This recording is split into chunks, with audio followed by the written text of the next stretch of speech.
Konnichiwa, and welcome to the Samurai Way, the podcast where we dive into the wisdom of the samurai, the art of Japanese living, and the philosophies that help us live with purpose and perseverance. I'm Lori Tsugawa, and whether you're here to explore Bushido, the samurai, uncover the meaning of ikigai, or just looking for a little extra ganbaru, never give up spirit in your daily life, you're in the right place. So grab a cup of tea, get comfortable, and let's walk this path together. Are you ready? Let's begin. Welcome, everyone, to the Samurai Way podcast. We have another exciting episode today. And my guest is Nancy Mueller, and she's a life sensei, speaker, author, and host of the Dojo, whose journey from a challenging childhood to personal empowerment has shaped her mission, helping others break free from the past to create lives filled with purpose and possibility. But by releasing old stories and limiting belief, she guides people through a profound shift, tapping into the expansive energy of a new era.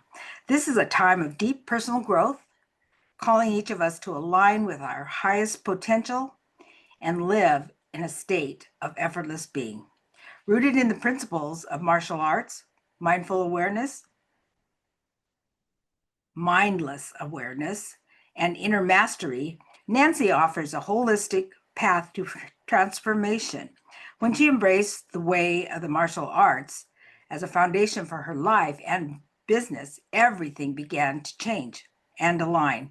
Today, her work inspires others to move beyond struggle and into a life where presence, peace, and purpose flow naturally. So please help me welcome Sensei Nancy Mueller. Hi, Welcome, Lori. Nancy. Thank you for having me. Thank you for having me. Well, It's a pleasure you're to be welcome. here. It's a pleasure to have you with us. We haven't had a sensei with us, so I'd just like to, I told a little bit about your background, but if you'd like to share a little bit more about how you got to where you are and what a dojo is and sensei, I think our audience would really appreciate that. Sure. Well, sensei, roughly translated, means before born, not necessarily in chronological order, but in knowledge. So it means that I may have knowledge of something that someone else is looking for, and they may want to partake in my knowledge, which is something that a term that we use in the dojo, in the martial arts dojo. And dojo is, for me, it's like a sacred place to practice. I think just about everyone has seen some type of episode of The Karate Kid or Cobra Kai or something. So everyone knows that a dojo is where a martial artist goes to practice their art. And I have a virtual dojo for women. It's a membership group where we come together and we practice the mindset work rather than the physical work. So that's how I am carrying on the sensei title. Well, that's great because that's pretty much what I felt about my book. It wasn't so much about their battles and how they performed, but more about their mindset because I believe that's how the samurai became great was the Kodo Bushido. And it still Sure. permeates the Japanese society today. And we both have a love of Japan and like to share about, if you could share more about your dojo and the work that you do, that would be great. Well, in the dojo, the women come in and we have conversations around a different topic that I pick every week. And I share some information about the topic. And then we have a live conversation around it. I also record the topic and put it on my YouTube channel. So anyone who can't join us live is welcome to watch the videos on my YouTube channel. You just don't get the benefit of having the group discussion and hearing where the conversation goes and the epiphanies and the ahas that we come to as we work together. Because just like in the martial arts dojo, you go in there and you practice, but you also rely on your fellow students. We work together, we support each other, we help each other. And during my time as a student competitor and teacher in the martial arts, I know that some of my closest friends and experiences came from the other students in the dojo. I mean, we were inseparable. That's amazing. And which reminds me, when I was teaching at the prison, someone says, you know, Lori, you will learn more from them than they will teach you more than you teach them. Yeah, absolutely. And so anyone can be your sensei. You could have a child be your sensei. It's anyone that we learn from. So there are many, many teachers in our life. And I went into the martial arts because I was trying to fix, and I'm using that word on purpose. I was trying to fix something from my childhood because I had a very traumatic childhood full of secrets, secrets about the mental abuse, verbal abuse, physical abuse that escalated to sexual abuse by the age of 12. And I thought, wow, if I could fight like Bruce Lee, no one would ever lay a hand on me again. So that part of my journey took me to study martial arts. And the more I studied, though, the more I understood that the reason that you learn to fight is so you don't have to fight. Because as That's long as you're in the physical mindset, that duality of the mind, and you believe that everything has to come from the physical, the doing, then you're missing the effortless being portion of your life. So as you transition from the physical to the mental, your life starts to expand, your mind starts to expand, everything starts to expand. And that's why I'm so passionate about the dojo and martial arts, everything that I've learned from it, the foundation that it is for me, and what it continues to be. And it's always interesting to me how, even when I'm teaching my students or working with a client, that I just draw on so many of the martial arts um, thoughts, processes, techniques, and it's just it's part of me. It's like woven into me somehow. wow. I believe that Musashi taught something like that. It's best not to fight. Yep. You know, it's best not to draw the sword. And his goal was to be the best, um, what would you call it, duelist, to win the most battles in Japan. And I believe he does have the highest records, but sometimes he would just come in and try to fluster his opponent by showing up late or doing something like that. And he won 60 battles. That's quite amazing. And that's Yeah, what he, well, because the best way to win a fight is not to be there. not to So, fight. That's what, mhm. yeah, when two people come together and they're angry and they're fighting, I mean, you might say that even if one person takes the other person's life, is there really a winner and a loser? Yeah. Who's to say? So it's not about the physical aspect. It's not about who's stronger, because one person can bring a knife, one person can bring a gun, another person can bring a tank. I mean, it just keeps going. But when we learn to embrace effortless being, life is way more enjoyable, and it's peace from the mind. We're not Mhm. in the mind and that mind chatter that's always tending to keep us mired in struggle, and life seems to be so hard. So when you're really able to sit as effortless being, um, life is more peaceful. That's so powerful, Nancy. I think that's wonderful. I love that perspective because that's what I was when I wrote the book. I wanted to emphasize the part about the code of Bushido because that's what made the samurai strong, and that code of Bushido has permeated the Japanese society, and that's why Japan is very safe. It's clean. It's like not many places in the world exist that like Japan. It's just wonderful. I love it. I feel so safe when I'm in Japan. My vacation in Japan several years ago was one of the most enjoyable times of my life. It really was. Everyone was so kind, and of course, I don't speak the language, so the little bit that I learned I could go up to anyone and ask, and they were just as excited to practice their English as I was to practice my Japanese. It's so clean. You I could know leave it. you could leave your cell phone laying, I don't know, on the seat of the train and no one would take it. And then you come Uh-uh. back and it's right there. I mean, it really is a beautiful, beautiful culture. It is. And I call it my happy place. Mm-mm. And Yeah. when I met you, it was like a happy encounter because you understand and we love Japan and the Japanese ethics and their philosophy. So it makes me really happy to meet up and talk and just connect with people like that. We Yeah, have it's like a another different guest coming world. on sometime, and she loves Japan too and spent 5 weeks over there. So she'll be coming later this month. But I know it's just you can't explain it, can you? There's like nowhere else. And the food, you can't. I never come back heavier than when I left. I always come back lighter because I walk so much, and the food is so healthy and good. And even if you have a mochi or two, it's okay because you just walk it off. Yeah. My I found a new love for uh I I don't know what the Japanese term is, but black bean buns. Oh my gosh, they are my Oh, mhm. red paste black bean. Oh my gosh, they are so, so good. I just couldn't get enough of them. And then I'm so excited that I found a Japanese bakery not too far from me down here in Southern California. And I'm like, oh, they have those. That's so great. I know.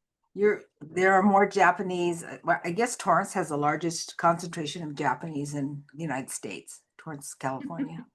So there's lots of places to buy things. And you remember having it fresh, like on the street, getting the fresh buns. Oh, warm, and they just melt them. We're I making know. everybody So hungry. good. So good. Yes, absolutely. And it's the Japanese culture that if I were to explain it in one word, it's interesting about words because to me, the Japanese culture is more of a feeling Hmm. than a word. But if I had to choose a word, it would have to be effortless.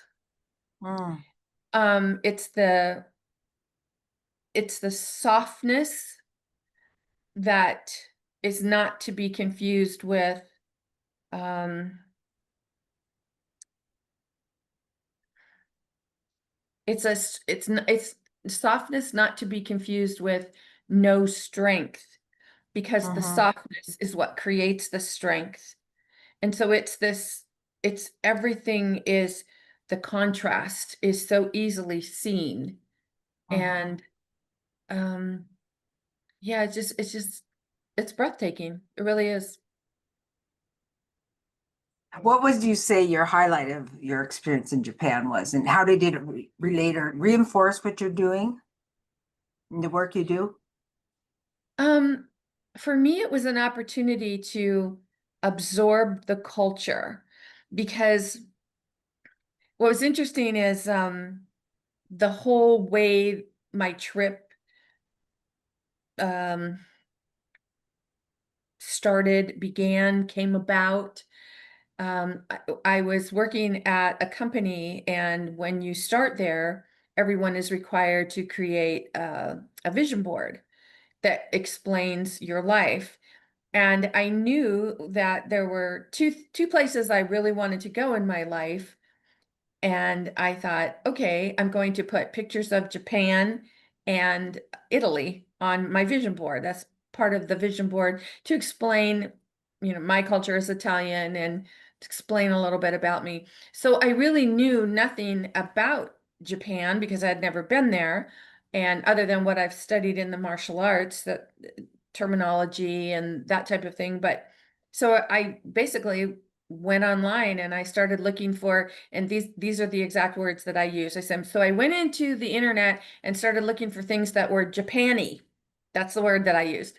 And so I found some pictures that were just amazing and they made me feel like I don't know where this place is or what it is, but I know I want this on my vision board. And the company that I was working for had an offsite in Japan, and so they had to go um, for a meeting there. And so one of the women that was going, she said, "Hey, Nancy, why don't you go with us? You could stay in my room with me, and while we're all working, you could go see the sights and look around." And I said, "Oh my gosh, that would be so fantastic." And I said, "But why did you ask me?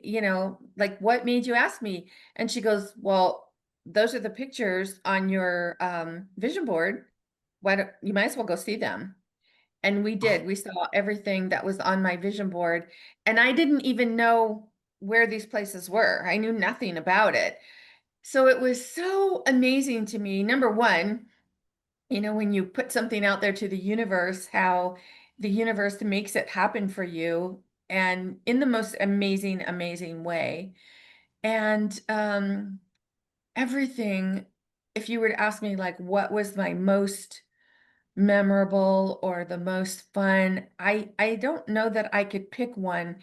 I met an elderly man who just was so amazing, and um he like in my words, I would say like a priest.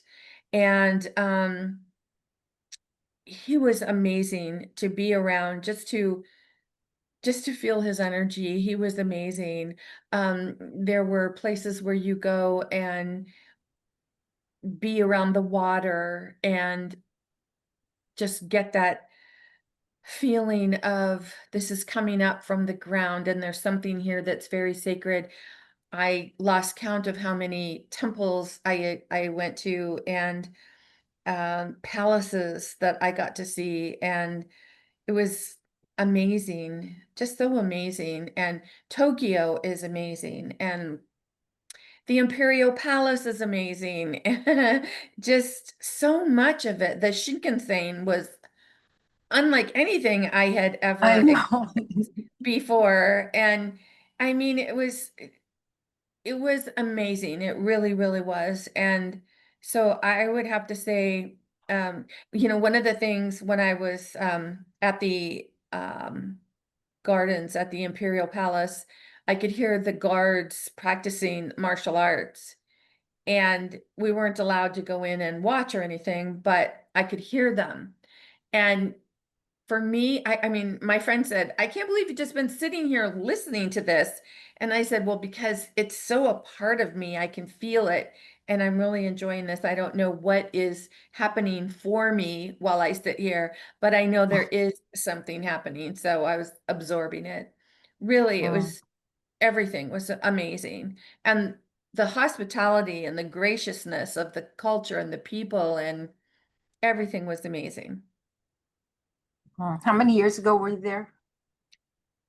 It's been a while. 2007. 2007. Okay, so they're probably still at that time using the handkerchiefs when you use the restroom, and then they don't have dryers or paper towels. Everyone had to bring their own handkerchief, probably by at that time. Do you remember that? Or maybe Tokyo was different. Honestly, I don't remember that. I don't know. Yeah. Well, I it's just they know just that, teach personal responsibility there in Japan. yeah. Starts from a very young age. I just know that for me it was an opportunity to I'm choosing my words very carefully. It was an opportunity for me to experience the energy of Japan. Hmm. Um, because being a martial artist, you can study, you can read words on paper, you can listen to your senseis and your teachers talking to you, but until you experience something for yourself, um, yeah, for me, it I felt like it rounded out my schooling. Oh, that's awesome. That's beautiful.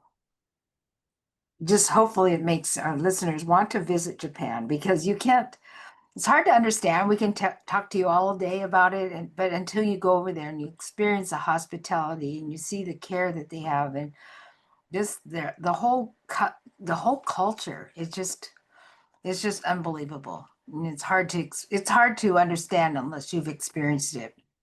Even, And it's you know, so clean. mm-hmm, It's so clean. And it's interesting because after we were there for 7 days or 10 days, 10 days. And it was so interesting because, people would say this way, and everything was very gracious. And then when I came back home in the airport, it was like, all right, move over there, go over there. And you don't realize how we become so anesthetized mm-hmm, to that structure, I guess, until you experience something more refined.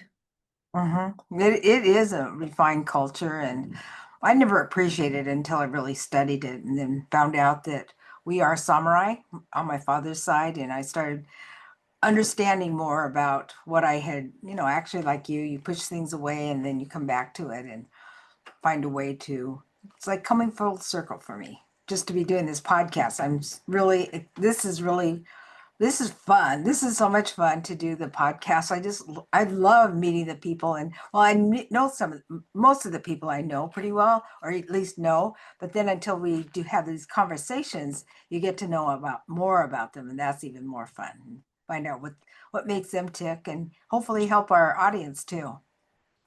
Well, one of the things too that I encourage the people that I work with is to find what brings them joy. And when you are experiencing your passion, when you know what you're passionate about, when you are living your passion to the best of your ability with no insistence on what the outcome should be, life is effortless, life is joyful. Mm-hmm, And as you know, the Japanese would call that ikigai. mm-hmm, So when someone is living their ikigai, it's really a reason to get up in the morning. And there are so many people who are living and working and get up every day, and they don't want to do what the day is bringing them. And but they think that, oh, this is the way life has to be. We just have to do this. There's nothing you can do. You just have to do this for 30 years, and then hopefully you can retire and sit on a beach and have fun. But ikigai, it's internal. And what I teach as far as effortless being and awareness, that is internal. If people are looking for happiness on the outside, they're never going to find it. you'll find it. Mm-mm. Yes, you can even go on a trip to Japan and like really enjoy yourself and oh my gosh, yes. But you can't go find yourself there Mm-mm. because everything you are is internal. Everything happens from within. So when you find your true joy, your happiness, your passion, your love of what makes you you, that is what's really going to light people up and make them see like, oh, I get it. I get it. Yeah, this is why I'm here. And when you realize that everything is energy, we're all energy. So like attracts like dispels what, energy dispels what it doesn't like. Um, so if the happier you are, the more happiness you will bring to you. The more unhappy you are, the more unhappiness you will bring to you. So whatever you resist is going to persist. Best. And Uh-huh. when people are wondering, like, why does this keep happening? Why does this keep happening? Well, it's because you're not really practicing and being the energetic being that you are. And martial arts opened up that door for me so many years ago. And just the practices of the katas and the techniques and everything we learned is about that motion backwards and forwards, up and down. And when you really start to get that understanding of how life flows, I think that would be another word that I would use to describe Japan. It's a feeling of flow because everything just seems to flow effortlessly. And, Effortlessly, yes. And they yeah. have to live that way because it is I think it's about the size of Montana, and most of it is not habitable.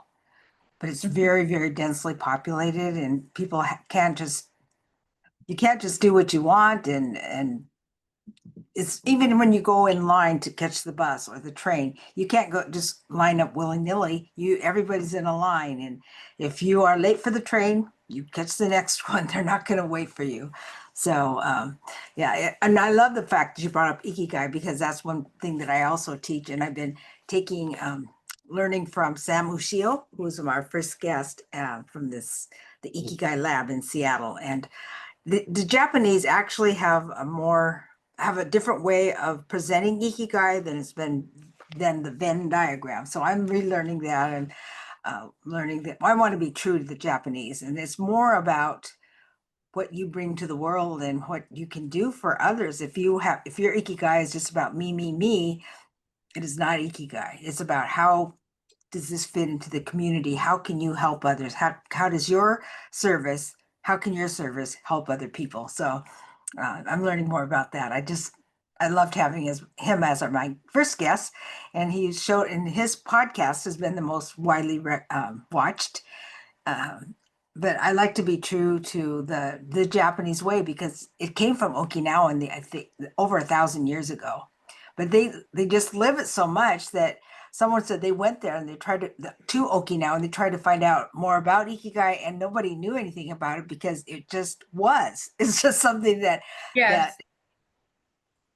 It's like trying to explain air or breathing yes. or love. How do you explain what love feels like?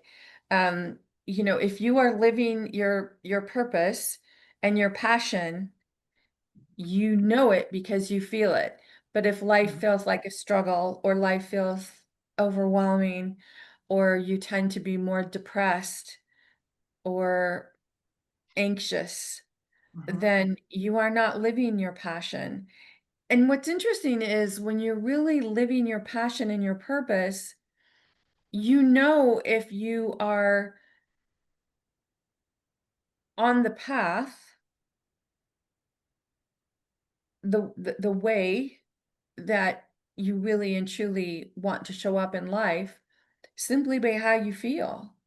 So if Mhm. you are feeling like, oh, I don't know if I'm living my passion, I don't, well, if you have to ask that question, then you probably Probably aren't. aren't. Yeah, Mhm. so if you're seeking, then definitely I would suggest work with someone who can show you the way. And I love using that term, the way, because the way is not something that is defined. It's different for everyone. And part of the way for me was, started in childhood and the path that led to martial arts. And then that led to the work that I do today. So there's no right or wrong, there's no good or bad, there simply is. And when you are allowing yourself to be instead of do, a lot of people think, oh, I have to do more action items. Well, then you're efforting, you're trying to make something fit rather than relaxing into the ease of life Mhm. and being easy.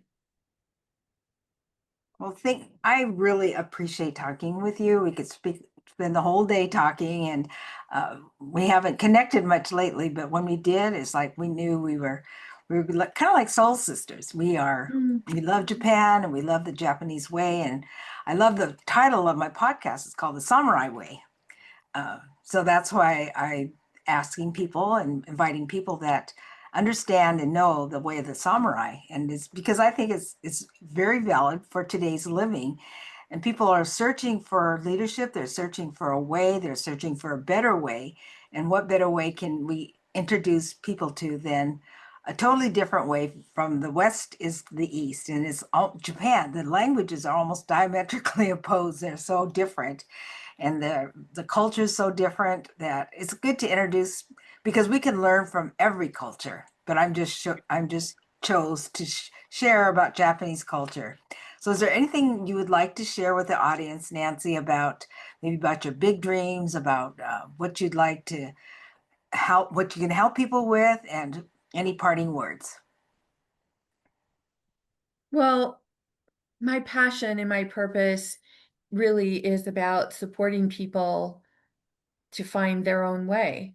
What is the way that works best for you? What is it that lights you up? What is it that you really want to do? So if you're waking up every morning and you don't think that you have found that, let's have a conversation, because life truly can be effortless, meaningful, and happy. That's the way we're meant to live, and that's the way we all Yes, deserve to live. I agree. And do you have any big dreams? Um, what's your life passion? Do you have a big goal that you want to share with us? You know what? Another thing that really lights me up is I really, really enjoy working with women who are ready to let go of painful childhood memories, women who are still holding on to something that may have occurred in childhood, and they think that it's got to be this, dark cloud hanging over them, secrets that they learn to keep, and it's eating them up inside, and they're ready to finally let that go. Those are the things that really light me up, because when I see that look come over a woman's face and she realizes that she does not have to live with that anymore. Oh my gosh, for me, that is one of the best things, one of the best experiences. It's really great. And so it's twofold, right? Because the woman that I'm working with gets to have that joyful experience, and I get to see that joyful experience come out in her. That's what really lights me up. I love that. Oh, well, thank you so much, Nancy. I've just enjoyed having you here with us and for the samurai community or people that are interested in the samurai way. So with that, we're going to say it's a wrap, but want to say thank you all for listening and watching the podcast, listening to the podcast, and want to encourage you to subscribe, like, and share with others. So for that, I'll say mata ne. Bye-bye. Ciao. Ciao. And that's a wrap for today's episode, The Samurai Way. I hope you found a little inspiration, a new perspective, or just something to reflect upon as you go about your day. Now remember, the samurai spirit isn't just about history. It's about how you show up, face challenges, and live with purpose. Whether it's ikigai guiding your path or a little extra ganbaru pushing you forward, keep walking strong. If you enjoyed this episode, be sure to subscribe, share, or leave a review. It really helps. And if you've got some thoughts, questions, or you just want to connect, just contact me. So until next time, stay focused, stay determined, and keep living with purpose. Mata ne.